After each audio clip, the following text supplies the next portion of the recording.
Tonight, we crack open Weller Antique 107. It's a unicorn here. Welcome to the show.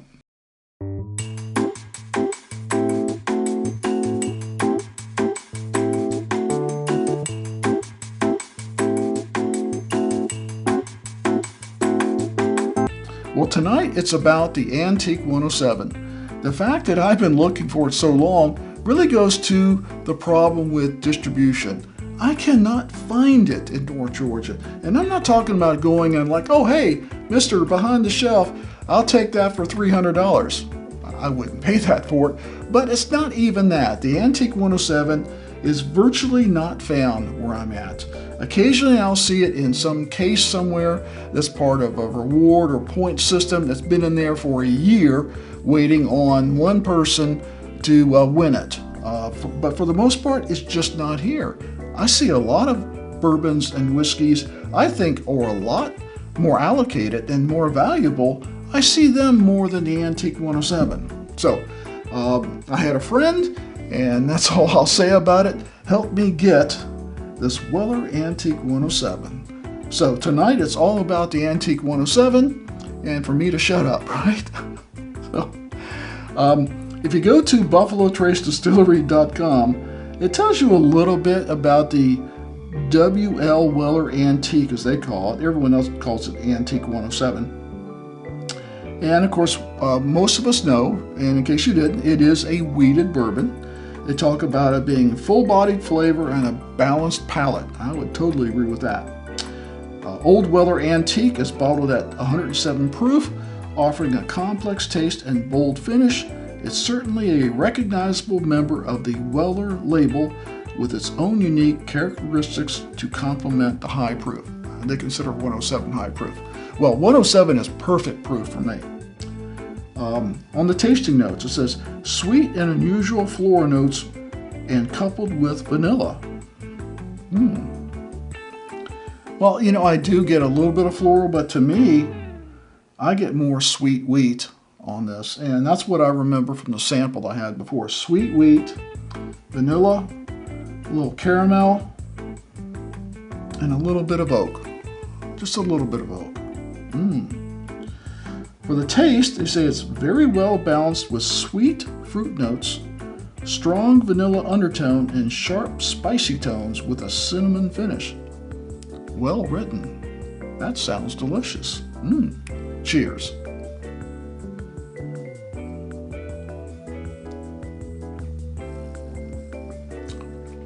Oh my, that's good. That's as good as I remember the samples.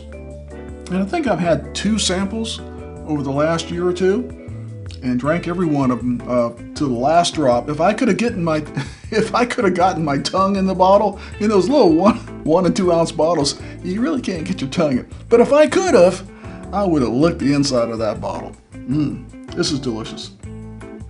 Now, since it's already gone to the finish, I will tell you they're dead on with the cinnamon finish.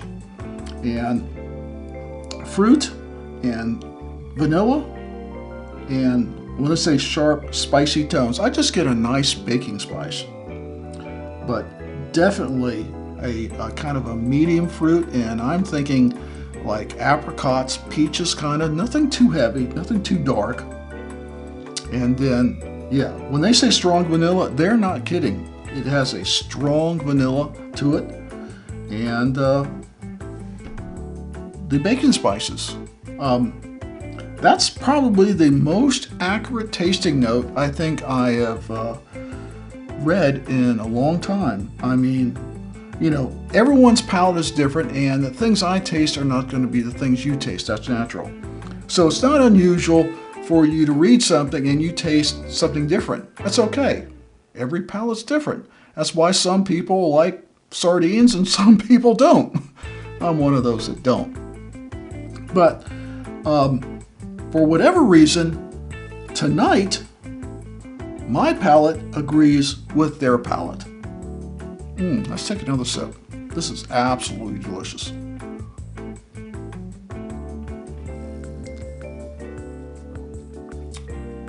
If you took a warm peach pie and you put vanilla ice cream on it, it would be that combination of flavor, that fruit and that ice cream. It's wonderful. And that's what this is. This is peach pie with vanilla ice cream, with a little cinnamon topped out that you taste in the very last. Let's take another wonderful sip and go to final thoughts.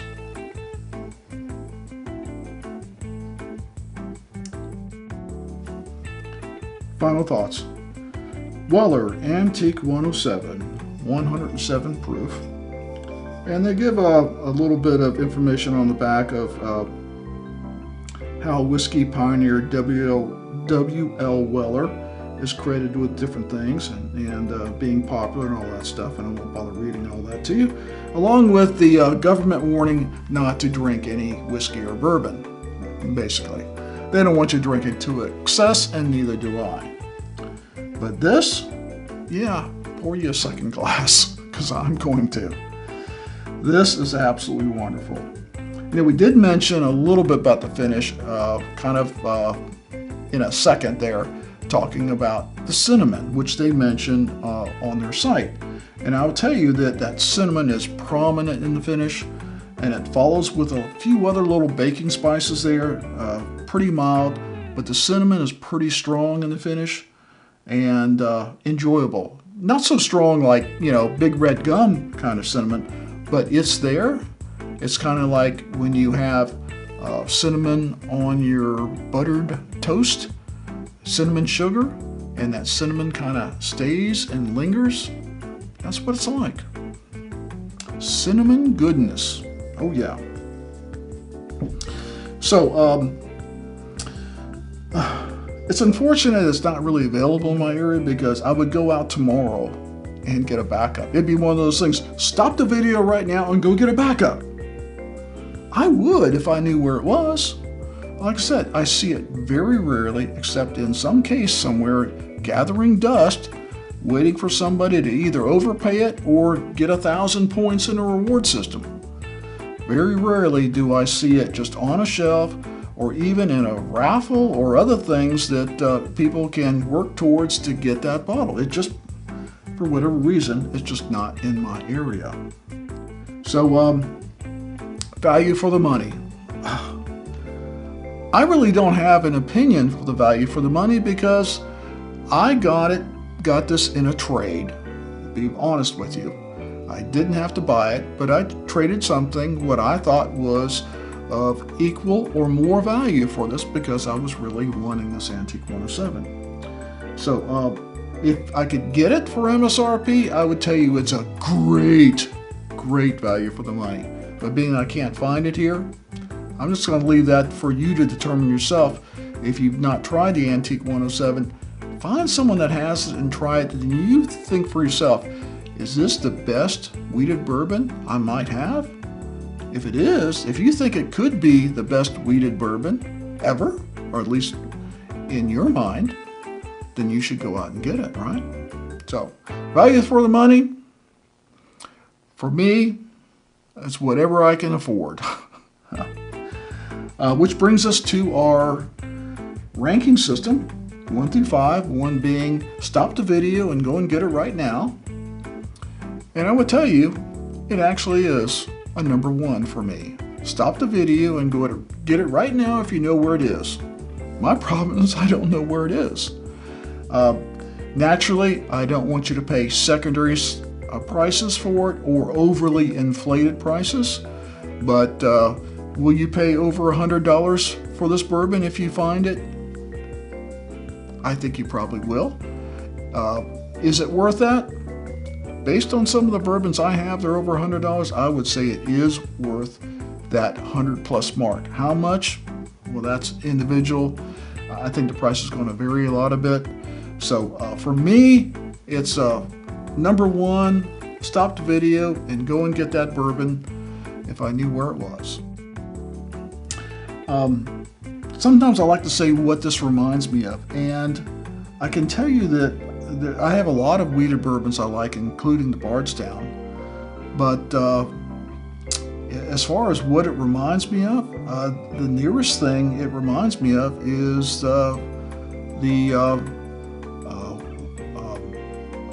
what is it? Van Winkle Reserve 12-year Lot B. I've had samples of that and I really enjoyed that, and to me, of what I remember of that, that's probably the closest thing. It does not taste like a Bardstown. It's not anywhere close to the Weller Special Reserve. And there's a lot of wheated bourbons I like, but this taste to me is a lot more like the Van Winkle. Well, and it should be. I mean, it's part of the Sazerac family. I'm not saying that it's the same mash bill or anything else like that. I'm just saying it reminds me of the Pappy 12, otherwise known as Van Winkle Reserve 12-year Lot B in particular. It's the only one I've tasted. It's the one I now have on the back of my shelf. And at some point, I'm going to be doing a blind between the 107 and the Pappy 12. The 107 might beat it. Until you put them in a blind side by side, it's hard to say. They're both delicious. I love them both, but both of them I've only had in samples. Please like this video, comment, and share. And if you have something that you like better than the Antique 107, and I'm not talking about better because of price or availability, I'm just saying that you have a wheated bourbon that you think is better than the Antique 107, I would like to know that. I really would. And I might even try to put it against the Antique 107 if I can find it. So, naturally, please never drink and drive. Always drink responsibly, and we'll see you next time. If I could have gotten my tongue in the bottle, in those little 1 and 2 ounce bottles, you really can't get your tongue in. But if I could have, I would have licked the inside of that bottle.